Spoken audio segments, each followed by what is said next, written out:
गळ्यात कांद्याचा माळा घालून दोन्ही बाजूला हा रस्ता समृद्धी महामार्ग हा नागपूर महत्वाचा. आता मग या महाराष्ट्रातील जनतेला सुद्धा या प्रश्नाची जाण झाली पाहिजे ना, या रस्ता का रोखला म्हणून.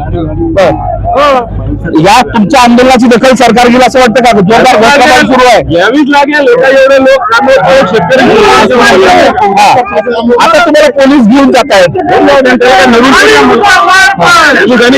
नवीन तुम्ही चक्का जाम आंदोलन करणार होतात, टायर जाळून एवढी मोठी सगळी वाहतूक दोन्ही बाजूला बंद केलेली आहे. आम्ही शेतकऱ्यांसाठी रस्त्यावर उतरलेलो आहोत, याचे परिणाम काय होईल याची चिंता आम्ही करत नाही. शेतकऱ्यांसाठी आम्ही रस्त्यावर उतरू, जेलमध्ये जाऊ. पलीकडच्या बाजूला आता रस्त्यावर बसून राहिले, सगळे बसलेले आहेत. बसलेलेच आहे ना, मग बसणारच आहे. मग काय करणार, झोपायचं काय उन्हामध्ये? आता बसलेलं. नरेंद्र मोदीला 2014 देशाचे प्रश्न, शेतकऱ्याचे प्रश्न, सर्वसामान्यांचे प्रश्न दिसत होते, ते आज काय दिसत नाही.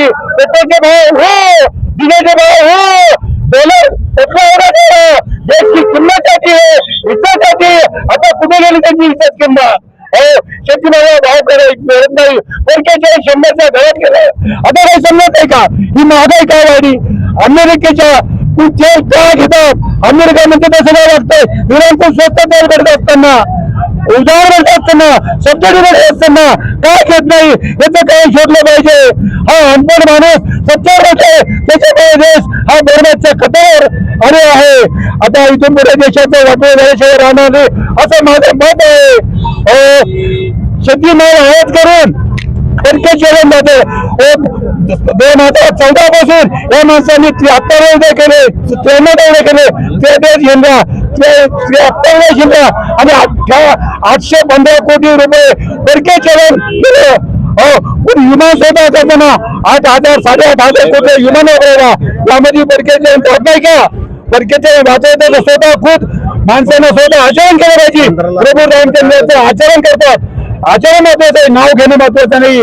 प्रभू रामचंद्राच्या नावाखाली, धर्माच्या नावाखाली, हिंदू मुस्लिम नावाच्या खाली देशाचे वाटोळे केले माणसांनी. बरोबर मी माझे संपवतो. नाव काय? माणिक उत्तमराव निगोडे.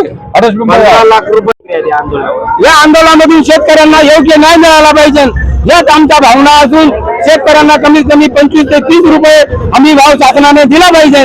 आणि तो भाव जोपर्यंत देत नाही तोपर्यंत हा शेतकऱ्यांचा जनाक्रोश हा असाच चालू राहील. समजा सातत्याने शेतकऱ्याच्या हमी भावाला कधी भाव मिळतो, यामागे काय असू शकतं? शेतकऱ्याला आज फक्त 2 रुपये आणि 3 रुपये किलोने कांदा खरेदी केला जातो आणि यामध्ये कुठलाही शेतकऱ्याचा खर्च निघत नाही. कांद्याला 50 ते 60,000 रुपये एकरी खर्च येतो आणि या 2 रुपये आणि 3 रुपये किलोने जर कांदा विकला जात असेल तर यामध्ये शेतकऱ्याचं अतोनात नुकसान होत आहे. आणि याला वाचा फोडण्यासाठी अंबादासजी दादा दानवे साहेब यांच्या नेतृत्वाखाली आम्ही हे आंदोलन उभं केलेलं आहे.